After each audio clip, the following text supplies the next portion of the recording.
This is the Weekly Scramble, a place where we chat about life over a cold one. Or two. It's time to belly up to the pod with Mike Fratelloni and your host, Chris Reavers. That's right. It's time for the Weekly Scramble podcast. My name is Chris Reavers. With me, as always, his name is Mike Fratelloni. Hello, Michael. How you doing, Reavers? I'm doing okay. We're, I got to tell you, man, I went outside for just a brief walk because I like to just get up and stretch my legs. Yeah. We're robbing the man right now. Oh, yeah. It is really beautiful right now. Isn't it supposed to be like 83 degrees next week? I think for the next foreseeable quick future, the next 10-day forecast, it's beautiful. It's almost like it's the end of summer again all over. I love it. Anyway. I've been doing sprints. I'm going to digress. Oh, God, here we go. So I heard this thing that if you do sprints as an adult man, your testosterone boosts, right? You get that. You don't have to take a nap at 3:30 every day, right? Or want to take a nap at 3:30. I can't take a nap at 3:30. Okay. But I've been doing sprints, and it's so beautiful outside, Reavers. So beautiful that I took some videos of myself doing it and sent them to my wife, and my wife was like, why? What are you? I'm shirtless, running through the grass, right? Up on the hill in my yard, right? Okay. Running through the grass, doing these sprints, playing great music, Christopher Cross sailing away, just killing it. Sent the videos. I thought I looked awesome. My wife's like, how dare you send something like that to me? Don't ever put a video like that out into the world. Right. What if somebody saw that? Granted, I was just wearing shorts, right? I just had my shorts on, nothing else, just no shirt. And then I looked at it introspectively, and I thought, God, am I old? I'm just old and saggy tits. Can I say saggy tits? And I'm not overweight. I just look like I'm saggy. No, you don't. Wait till you see me running fast with my shirt. And running fast is probably 7 miles per hour. Do you hear right? that? Oh my God, it's so sad, Reavers. You know, it's funny you mentioned that. I was talking to a gentleman who is in the real estate game. Okay. And he and I were just chit chatting, and he and I are about the same age. In fact, he brought up the fact that, oh yeah, I faced you in high school. And I was like, oh. Okay. He's like, yeah, you struck me out. Nice. I go, of course I did. Yeah, of course. Struck them all because out. My two boys are standing there and they're like, no way. He's like, oh yeah, it was very funny. Sure. But in any event, so he and I are almost the exact same age, and he and his wife just had a son, and so he's not even a year old. Oh, he's just starting. And so because they had, I think, 4 girls, and he's like, I don't care how many kids we're going to have, I want to have a son. Good right? for him. But anyway, he was talking about that very thing. And I said, oh, just trust me. They keep you young. You're on the go. Yeah. You're always like, it's 8:30 at night in the middle of July. Yep, we're going to go play catch in the driveway, right? Or whatever. I said, I love it. I wish I could freeze time because this is the best, right? And so I was basically telling him that, like, hey, just don't worry about it. You don't have a choice. I thought you were going to tell me a story about he having saggy man boobs and he couldn't run. And I was like, well, that's something you might not want to throw that guy under the bus with. But that's basically what he told me is he said, because he's a very successul real estate person. And he just said, I don't have time to be active. I don't have time to work out. I don't have time to do that stuff anymore. Oh. And I said, hey, you have a newborn son. Like, you're going to be in the game. Don't worry about it. You'll be forced to at least go sit at some ice arena for 11 hours a watch. Oh, I can't even. I'm so glad neither one of my kids played hockey. Oh, my goodness I'm really glad I shared that with you because I was feeling bad about myself. And if you're watching this online, look right now. Like, I'm not even really sucking in. I'm not fat. No, you're not but fat if I was at running... all.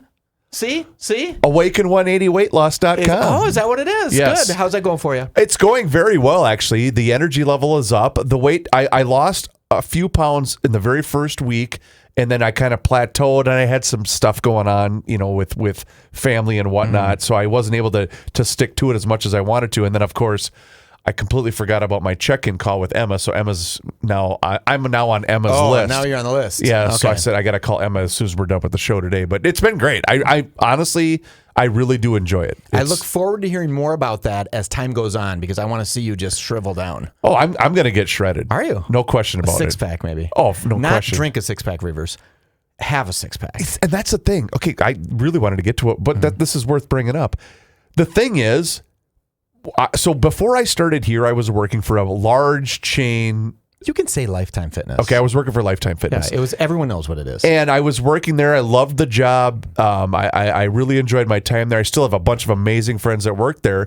It's just the corporate structure in which I was surrounded by wasn't gonna work for me long term. But you were making a ton of money. Yes, and I did want to get back into radio, and that's why I left that business and then came here to Hubbard Broadcasting almost 18 years ago now. And I'm glad I did. I love working here, everything else. But that is a part of your life that you do kind of miss. And I do really miss that. I really do. Because start running sprints outside. There you go.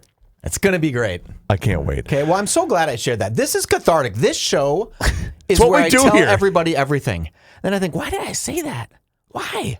Everybody doesn't even know that. Because here's the thing. I'd share it with the frat pack, of course, but not everybody. Here's the thing. The reason that I love what I do is you think at some brief moment in time, no matter who you're connecting with, whoever's listening to you right now, someone out there is going through the same thing you are. You know what I mean? So the ability to be authentic and also have a bit of humility to yourself really resonates with people. I mean, I'm this way off the air. I don't play a character when I crack a microphone. No, this is who I am. Same. You're a little more Reavers off the air, right? Sometimes I do have to apologize to somebody though. Why? When you're done with your thought. Oh, go ahead. Okay, at the state fair, having a great time at the fair. Yeah, right. God, and by the way, how many awesome people did we run into? This is a great story about one that I missed. So I'm standing there with my wife. A guy from across the street says, "Hey, Frau, what's up?" I don't hear a thing he says. So I wave my hands in the air and give him like a, "Hey, man, how you doing?" Didn't really understand what we did. I walk away. My wife, we get about 100 yards away. And my wife says, "Oh," he said, "It's nice to see you out with your pick." Person in charge, my wife. Oh. And he's a total listener of the show. I just 100% didn't hear what he said. Right. So I was almost making, like when I was waving, I was like, oh, was he actually talking to me? Like I didn't catch that he said my name. And my wife, who's still young and can hear things, was like, no. He said, "Hey, Fratalonia, it's nice to see you out with your cool. pick." So I totally did one of these Joe Souchere's like, "See you later." Like I left, not intentionally. Because I'm not that guy. I don't have the balls to blow somebody off. I just have poor hearing, so I accidentally did it. So I apologize. And you've seen me when we're in the midst of the state fair crowds. Like the first Thursday when we would always do the beer show or the weekly scramble, it was always the best. Yeah. I was fresh. I was, as I call it, state fair fresh. I wasn't burnt out by the crowd. Hey, let's go hang out. Sure. And then I just got to come back for one day, and then I get the whole weekend. Yeah. And then by that second Thursday, I'm done. But you're still kind to everybody. Of course, yeah, and of if course. some guy would have said Reavers, you would have like naturally 100% done something. And I just blew this guy off, and he was the nicest guy potentially. I didn't even know. He could have been a frat packer for all I know, and I totally accidentally blew him off. And my two kids are always, "Oh God, Dad, stop it and talk to somebody else again. Let's go on a ride." Just tell your kids. I started to do this. I started telling my kids I'm famous. Right, and they just hate it. It just pisses them off, and they're like, "Why did that guy honk at you in the car?" Like, because I went past him and almost drove him off the road. Yeah, but I just said to him, "It's probably because I'm famous." Probably. I mean, no one knows who I am, but I can at least say that I have a podcast with you. That's something. Okay, let's get to a real story. Okay, let's do that. So you actually sent this to me this morning, and a story that I was not aware of. However, Megyn Kelly, we all know who Megyn Kelly is, has claimed that Erika Kirk, the widow of the slain conservative activist Charlie Kirk, was left genuinely rattled by a tongue-in-cheek article by a journalist claiming to have paid a witch to place a curse on her late husband. The story was published by the feminist publication Jezebel on September 8th, 2 days before Kirk, 31, was shot dead by a rooftop sniper while speaking at Utah Valley University in Orem, Utah. Without attribution to a particular writer, Jezebel took the story down once news of Kirk's murder broke and issued a statement denouncing political violence, but according to Kelly, not before the Kirks had learned of its contents and been distressed by it. The former Fox News anchor said on her Sirius XM show on Tuesday that she had wrestled with whether to address the out-of-left-field story, but ultimately decided to proceed in the interest of serving up public censor. Recapping the article in detail in a tone of seething contempt, particularly when required to pronounce the disgusting publication's name, Kelly explained that the author had reached out to several self-identifying witches via the e-commerce platform Etsy about the possibility of hiring them to place a hex on the Turning Point USA founder. They did so, they explained, in the hope of punishing the far-right, misogynistic, with a bad haircut for what they consider to be his years of regressive rhetoric. Quote, I want to make it clear, I'm not calling on dark forces to cause him harm, the author of the piece wrote. I just want him to wake up every morning with an inexplicable zit. I want his podcast microphone to malfunction every time he hits record. I want his blue blazers to suddenly all be one size too small. I want one of his socks to always be sliding down his foot. I want his thumb to grow too big, too sweet, or to tweet, to ruin his day with the collective feminist power of the Etsy coven would be my life's greatest joy. So stop there for a second. So I listened to Megyn Kelly talk about this, and Megyn spoke with Erika, and Erika told her that 2 days before Charlie was killed, that Charlie and her prayed about this because this really affected Erika. So put yourself in the mindset of a true believing Christian, right? And maybe you are, I don't know, but sure. a deeply devout, true believing, the Bible is the word of Christ Christian. And she hears that somebody is putting a hex on her husband. Dark-spirited witches, Satan side of the ledger is putting a hex on her husband. They were disturbed enough to stop, talk about it, and pray about it. And then 2 days later, your husband's murdered. I think the first thing she thought of was that person who put a hex on my husband killed my husband. Not just the person who actually shot her husband, but if you're putting all these dots together and someone wishes you incredible ill will, in fact, goes out to Etsy to hire a witch to put a hex on you, it doesn't take a huge master link to blend those two things together. Right. This poor girl loses her husband and then thinks that someone has the power, and maybe they do, to kill her husband with a hex. It's so freaking despicable and so disgusting, I just can't put my mind around it. Well, and here's why there's so many things that have developed in the aftermath of Charlie Kirk sadly being assassinated. And that's whether it's the people that are coming out and celebrating, who are some of the most vile, disgusting people on the planet, whether it's those that came out and outspoken and outraged about Jimmy Kimmel being suspended. This entire lack of just common sense and decency, I think, has really been lost in our society. And that's what's been troubling to me. Because, unfortunately, there are people I know personally who were posting stuff, and I thought, what is wrong with you? Yes. Yeah. And I thought, I don't care anybody you could take that I completely disagree with on every single level. If they were to lose their life, the last thing I'm even remotely going to think about is celebrating that on social media. 100%. You have to be such a deep-rooted, sick, twisted individual to take any type of excitement or glee in someone losing their life. What is wrong with you? So let me ask you this. Let's take this link a little bit. Could she sue Jezebel, sue the author who wrote the story, sue the woman who put the hex on him, go all the way to Etsy, sue Etsy for allowing people to go onto Etsy? And I just searched Etsy as we were talking here. You can pay $150 to get a custom personalized spell against someone in your life. So do you sue Etsy and say, Etsy, you're putting this out into the world.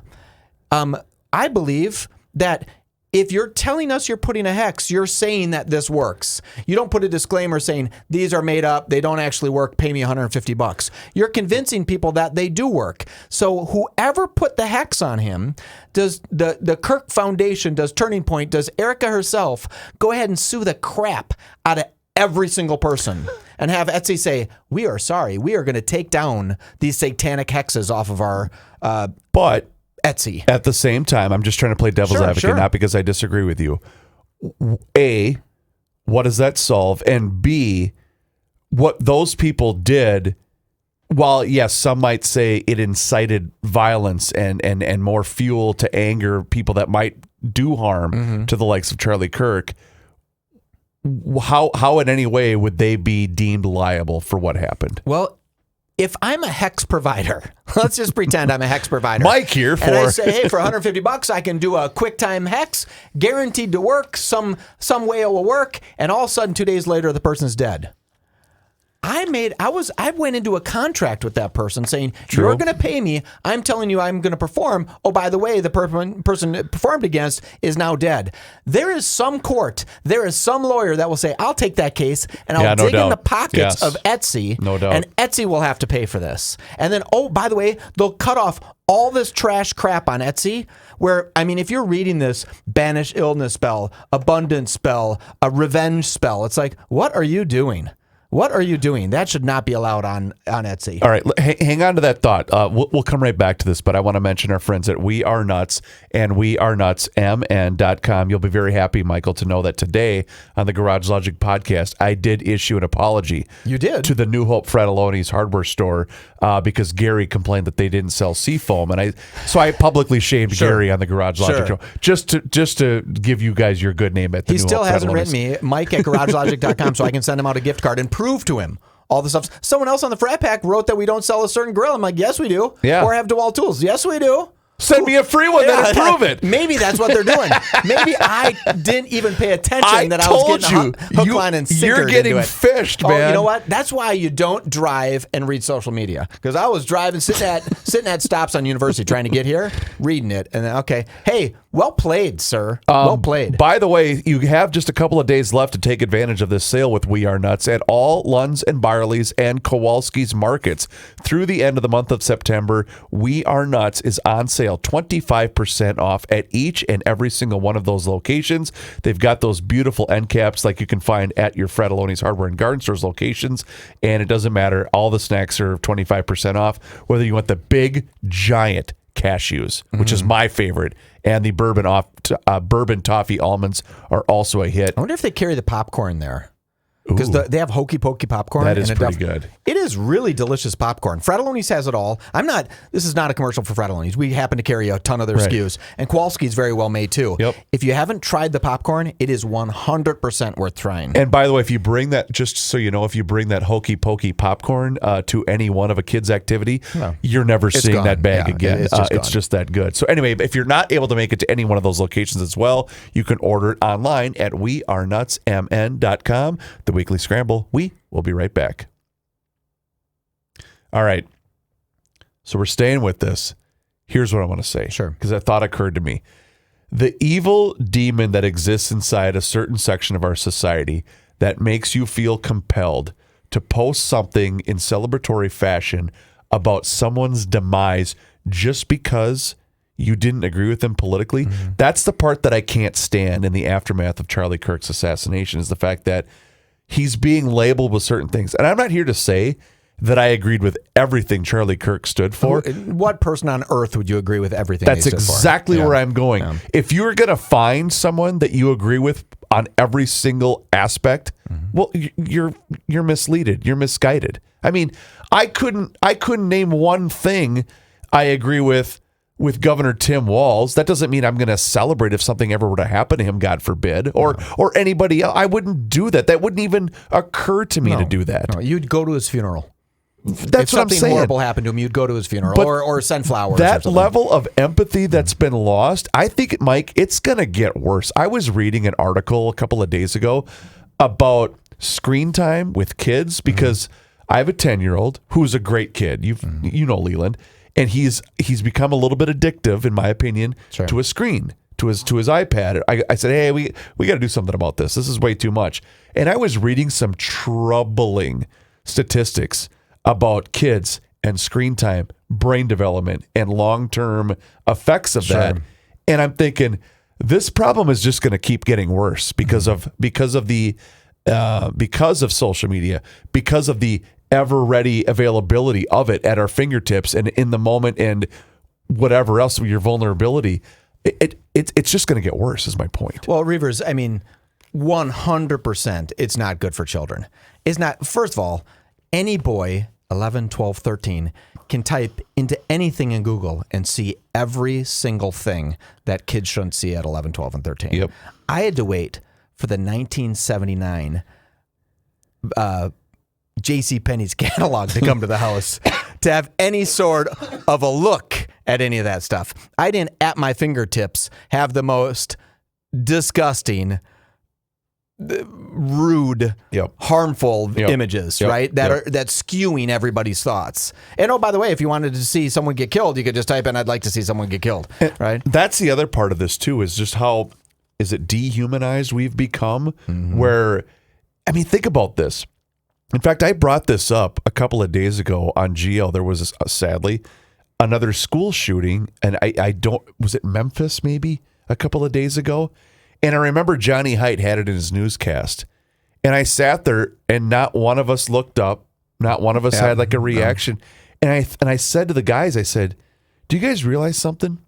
I said, 10, 15 years ago, this would have led every newscast in every station across the country. And I said, Johnny, I'm not ripping you, by the way. Sure. I said, this was story number 4 in the national segment of the newscast on GL, and not one of us reacted. No.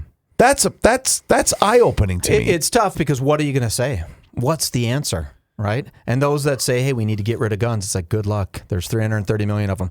The people who say we're going to get rid of guns or need to get rid of guns, I get it. You don't have guns. Well, this doesn't happen. We have guns. They're not going away. Well, and the problem is, the bad guys aren't going to abide by the law anyway. No, they're going to have the gun still, right? So a school full of kids, no one has guns except for the guy who's trying to kill people. And again, I'm not saying that the perfect answer is to do nothing. That is not what I am saying at all. That there is no perfect answer. But the problem is, again, just on the gun issue alone, to say that, this person isn't allowed to have a gun, well, that's great in theory.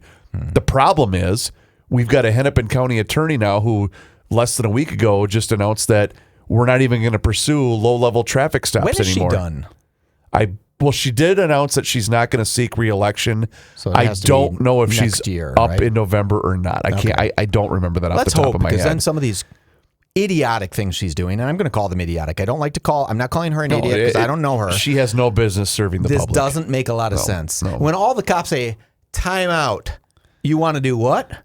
When the cops say that, then the prosecutor's not doing the right thing. I was at a wedding very recently, not in this state, and I was talking to a gentleman that I did not know. I'd never met before, but he and his wife had relocated from the Twin Cities metro area to a city that Joe may or may not be advertising for on Garage Logic. Yeah. And they did have some family in the area, but they couldn't take it anymore. And he just said, I still love my state. I still have a bunch of family that live back there. We just needed something different. Sure. We needed a change. And he had a background in law enforcement. And so he and I had a really, really good conversation just about the way things are enforced. And he was in the metro area, but not Minneapolis or St. Paul. And he said he had been out of the law enforcement. I'm going to guess he was in his early 60s. Great guy. And he had been retired for about 5 years, I believe. And some of the stuff that he was telling me was just mind-boggling about how if people seriously think that not enforcing just low-level stops is going to be good long-term, because the thing is, and I forget exactly what he said, but I'll summarize. He basically said the 15-year-old kid that's getting arrested for something petty, like a theft or whatever. Well, that kid either has two options, right? That kid is going to either turn into a lifelong criminal and be in prison or dead, or he's going to find a way to turn his life around, which does happen. He did. He goes, I've seen kids that they do make a concerted effort to turn their life around. He said, but this entire notion of not trying to nip it in the bud at the early stages, well, you're not helping anybody. No. You're not serving the public. You're making everybody unsafe, and you're also not doing that kid any favors, because that kid's just going to say, "Oh, wait a minute, I just got away with that. Well, I can do it again. I'm going to do it again and again and again." And we've seen that. Yeah. It's basically, you're making a very, very good point. Yeah, it's basically a wash, rinse, repeat cycle. That's all it is. I don't know. I promised, because he knows what I do, And I promised him I wouldn't tell a lot of that stuff because in confidence, because I didn't in any way want to indict him. It's no secret. It's no secret that you don't allow people to keep doing bad things because then they become emboldened. And when they become emboldened, well, then they kill more people. And then they rob more places. Then they steal more cars. And it's across all demographics of society feel it, but one demographic of society feels it worse, right? Yeah. So wherever those criminals are coming from, oftentimes they're doing that stuff in their neighborhood, right? And wasn't it hilarious that, remember we talked about this a week or so ago, maybe longer than that, but when Trump decided to bring the National Guard in to help clean up the streets of Washington, D.C., the people that were complaining about it the most and protesting in the streets the most were the white liberals from fancy, posh, and Tony suburbs that didn't live in the city. Sure. And all the residents of the city said, no, we want this to happen. God help us. I'm getting tired of my windows being smashed out. I'll never forget it. There was a mother, and she was being interviewed by one of the local television stations, and she said, they don't speak for us. The streets are not safe. I can't even let my kid walk to school. That's how unsafe our streets are. You know, when they talk about this disparity in riches in America, right? Yep. And we have many poor people in this world that they're not lazy, they're not stupid. What they are is they're stuck in an area that they just can never get ahead. I saw this horrible, horrible video of this young African-American kid walking out to his car and all his windows were busted. And he's just bawling. He's like, why? Why are you doing this to What me? did I do? Why? Right. Like, I just can't get ahead. Now I can't go to work. Now I can't. And it's like, yeah, you're just, it doesn't matter what race you are. It doesn't matter what color, ethnicity, any of that matters. Nope. Matters that you're stuck in a community where there's enough bad apples that it rots the whole bunch, and it doesn't allow those who could get out to succeed because you just can't get over the hurdles that are stopping you. I mean, your bus is late, your windows are smashed, whatever happens in your community, and it just sucks for people. Yep. It just sucks. But that's not high net worth people's fault, right? And it's not low net worth people's fault. It's criminals' fault. Criminals are making that problem, right? And I could see how if you were poor and didn't have a lot going on and you were a kid, you're not going to be so beholden to the laws. What is it? Idle hands are the devil's playground? Exactly. I believe it. Let's talk about Masters Maples and mastersmaples.com. I don't want to keep ripping on Gary, but one thing Gary did get at He Fred Masters Maple. He got some Masters Maples. And by the way, you can now get Masters Maples at all of your Fratelloni's hardware and garden stores locations. The traditional pure maple syrup, which, by the way, I'm due for a run. I'm getting a little low on the maple syrup. Just bring it. Oh, yeah. Well, I want to support my guy. I'm going to charge you, but I'll just deliver it. I wasn't going to give it to you. Damn it, I was trying to pull what a listener does. I'm going to charge you. The bourbon barrel-aged maple syrup, by the way, which is a huge, huge hit. Maple sugar for all of you people out there that are bakers. And also the sweet and savory seasonings and rubs. I got to tell you, the savory seasoning, I just made a porchetta. Okay. You did? In the crock pot. Okay. With the savory seasoning. Oh my God. Okay. Well, I got the porchetta at Rademacher's, my Rademacher's grocery store. And I thought, you know what? I'm going to put a little savory seasoning on this. Holy crap. I probably shouldn't have eaten half of it, but I did. Yeah. Is that part of your 180 diet? Well, it's my protein. So I can have my protein for my one meal a night. I have my vegetables on the side. All right. I'm probably going to go get another one. It was that good. Yeah, it was that good. Their seasonings are fantastic. So you can also look online at mastersmaples.com and see all of those fantastic products that they have to offer. Our buddy Ben, he is the owner and the proprietor of Masters Maples, and it's the best 100% pure products that Minnesota has to offer. Once again, it's mastersmaples.com. Go online to mastersmaples.com and you can taste the difference. All right. So I was wondering whether I wanted to bring this story up with you or not. And, it's stemming from social media and online, but I've seen a number of different places posting this, so it's worth it. So we all know this. No matter what President Trump says, 50% of the country is just going to react in an aggressive manner against whatever he wants to say. Yep. He could say, I want every illegal alien in this country to thrive, and the left would absolutely hammer down. Why did they call them illegals? Build walls. We can't. It doesn't matter. He could cure cancer. Doesn't matter. And people would be against it, right? And again, I'm going to say this. I'm going to preface this by saying I don't agree with everything that he's done. But the public sentiment towards him sometimes is a little bit unwarranted. Remember when he came out with the vaccination and people were like, I'm not taking his vaccination. Including, by the way, the two people that ran for office. Yes. Biden and Harris. Yep. 100%. Sure, and maybe they shouldn't have in retrospect, but anyway. We didn't know at that point in time. So it was 2 days ago, I believe, right, where Robert F. Kennedy Jr. came out and had said pregnant women should probably avoid using Tylenol during pregnancy.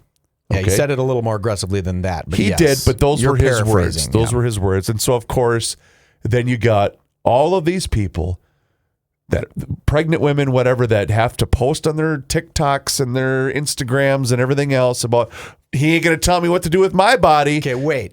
To be fair, Kennedy said, hey, we don't think it's a good idea. Then Trump said, Tylenol's bad. Don't do Tylenol. It's the worst. Because he should shut his mouth.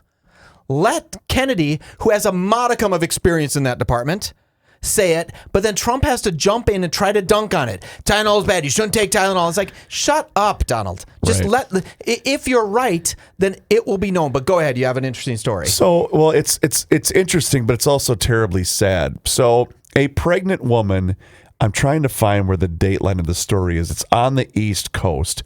I believe, was it North Carolina? I don't remember the location, but it's on the East Coast. But a pregnant woman, in defiance of what President Trump said, took so much Tylenol after hearing Donald Trump say it causes autism in unborn children that she is now in the ICU and sadly is going to die. The executive director of American Frontline Nurses got a very frantic call at 4 o'clock in the morning from a husband whose wife is now dying of liver failure on a ventilator in an ICU because she was trying to prove that Tylenol doesn't cause autism because of what Trump said, end quote. Whether or not you believe the Harvard study or not, that's not the issue here. The issue is that let me start this over. The issue is that she's somewhere between 23 to 25 weeks pregnant, and she overdosed on Tylenol, and sadly, she is going to die. I watched the video from the nurse. Mm-hmm. I don't recommend watching it. Sure. It's so sad. It's so sad. And you're thinking to yourself, what are you trying to prove? I don't care if you think you're some type of influencer on social. Mm-hmm. What are you trying to prove? Who are you trying to appease to? You know, I don't get it. I did see some scientists online talking about this, like people that I follow that are scientists, and they said, do you think we're stupid? Do you think we don't want to find out what causes autism? Do you think something as ubiquitous as Tylenol we wouldn't have maybe looked at and said, hey, let's see if Tylenol actually causes autism, right?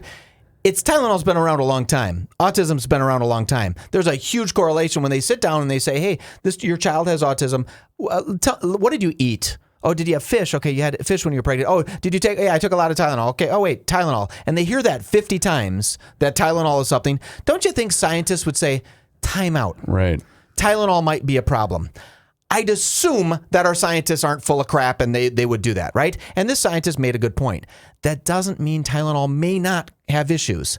But she was like, how disgusting to think that scientists wouldn't want to find a cure for autism if it was as simple as Tylenol. But imagine being so warped between the ears that no matter what somebody said, that you were, not going to adhere to that advice, but you were going to be defiant in that because you were just merely trying to prove a point. You're going to poison yourself to death. And not only are you going to now die, you're going to poison yourself to death, and your unborn baby is also most likely not going to make it. Yep. I know I mentioned this earlier. I can't that is psychosis to me. That's what that is. It is. And by the way, from what I believe, Tylenol back in 2017 said Tylenol should not be taken by pregnant women, right? Tylenol issued that. Tylenol said that. I believe that that's true. It may not be true. Right. I think I saw and that it said as well. Seek doctor's advice, right? Because sometimes you need Tylenol to break a horrible fever, right? But so they were even like, probably you shouldn't take it. Maybe doesn't mean it correlated to autism, but this. Why would you test fate with that? Right. Do you have such disdain for the other side that they're like, I don't believe them at all. I'm going to go ahead and take 15 Tylenol, and boom, you're dead of Tylenol poisoning. To kind of make not make light of this particular horrible story. About it, yep. But you know what it is almost akin to? Have you seen a lot of these videos where the husband and the wife are at the grocery store and she's picking out fruit? Mm-hmm. And they've got the bag there, and he's filming himself saying, like, well, watch this. She'll select an apple, place it in the bag, and then he'll pick that same apple out of the bag as she's turned away and say, hey, what do you think of this one? And she's like, nope, and set it down. Like, well, you just picked that one. You just picked it. But now it's not good enough because it came from my hand. That's the exact same thing here. That's exactly what's going on. I think the correlation it doesn't is right. matter what's going to come out of my mouth, even if it's factual or not. You're just simply going to choose not to believe it because it came from me and not from somebody else. But it's a problem with Donald Trump, too, though. I agree. He's so bombastic. And he's such a weird guy. And I will say this, at times he is his own worst enemy. Oh, yeah. No doubt about it. No doubt about it. He does a lot of things really great. I mean, I truly believe he does some great things. Then he does a lot of stupid shit. Like, Tylenol is bad. Don't take it. It's like, what are you doing? Well, you're not the Tylenol expert. Just sit this play out, Don. Just sit it out. Why do you have to put your foot in the fire? Just shut up. Why would you have to say, oh, that Kimmel, he really needed to be off the air. He was a talented hack. Why say that? Just shut up. By the way, did you happen to watch his opening monologue? I spent 0 seconds caring about him. So what I did with that was that Tuesday night? Because I know we talked about it on our show on Tuesday. Maybe Tuesday night. I think it was Tuesday night. So I specifically decided to wait up because I was watching the Twins game. Okay. Because I have nothing better to do in my life. You must have nothing better to do. Then I'm watching a 66-win baseball team. I don't care. I love baseball. Don't at me. It's what I do. Good for you. Good for you. Anyway, so I was watching the Twins game. I thought, you know what? That's right. I was going to go to bed. I thought, you know what? Kimmel's on. I'll flip it over to Kimmel. I'll watch. And again, I'm gonna guarantee I probably have never watched his show live before. Okay. Ever, period. It's just segments you see online. I'll see segments online or maybe something comes across in the DVR, whatever. But I don't think I've ever seen his show in real time live before. So that, you know what? I'm gonna tune into the last couple of minutes of our friends downstairs at KSTP. I'm gonna watch the end of the news, and I'll watch Jimmy Kimmel. And so I watched his opening monologue, and he did make an attempt to sound somewhat sympathetic to everything, and that's fine. But then I'm thinking, okay, wait a minute here. This was going to be arguably your biggest audience you've probably ever had. Yep.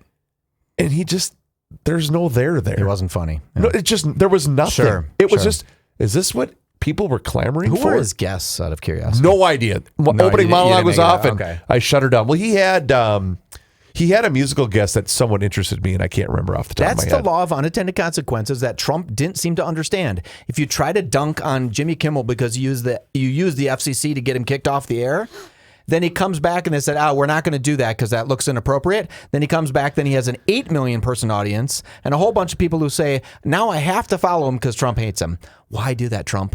Just shut up. Can I tell you, though, what I think he's doing? And I can't remember if I've shared this with you before or if I've shared with the crowd on GL, but you know who I think he is deep down? Oh. He's Royce.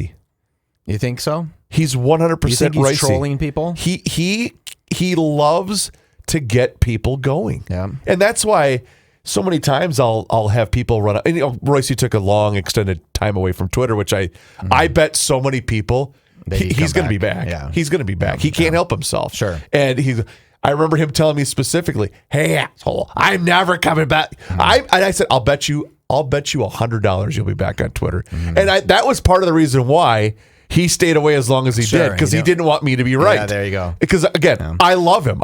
He's the uncle I never asked for, but he's doing the exact same thing that Royce does when the Gopher football team loses a game. He just loves to toss a grenade in the middle of the room and walk away, because people will come up to you and say, "Why does he have to go?" You don't get it. He's trying to get you going. That's what he does, meaning Patrick. Sure. I said, that's exactly, buddies of mine that love sports. I'm like, you don't get it. He's shooting fish in a barrel. Sure. That's exactly what Trump is doing. And Trump could be doing that. I also think Trump loves to hate more than he loves to love. I think he likes the pressure of everyone's against me. I get why he'd feel that way, because people tried to shoot him in the head. Yeah. Right? People tried to put him in jail for the rest of his life. People tried to steal $500 million from him. I can see why he's on edge, but I think he really loves to hate more than he loves to love. Right? I don't know, Reavers, if you heard that a person was shot So it's not breaking news, but it's someone was shot. So a man was shot with a starter pistol and beaten with a rally baton. Oh, my. Yeah, it was a race-related crime. See what I did there? I shouldn't have started because that's a tough one because you can't say you're shot, right? But I got another one. Okay. Let's pass on that one, but it was a race-related crime. I see. Because he was shot with a starter's pistol and a race baton. Okay. Do you know why Darth Vader was referred to as Lord Vader? I don't.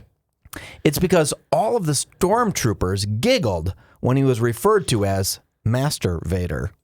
I wanted to work the Master Vader into the Master's Maple commercial so badly, but I don't know how to work that in. I'm really glad you decided not to. Because I love them. Yes. And they're great people. I don't want them saying, we cancel. Take the stuff out of your stores, Mike. You're a doofus. Reavers, you are the best. Please do us a favor. Rate and review the show wherever you happen to be listening to the Weekly Scramble podcast on whatever platform you happen to be listening to. It helps others find the show, and it really does help us out as well, and we appreciate each and every single one of you. His name is Mike Fredoloni. My name is Chris Reavers. Thank you so very much for listening to the Weekly Scramble podcast. We will talk to you again next time, and until then, cheers.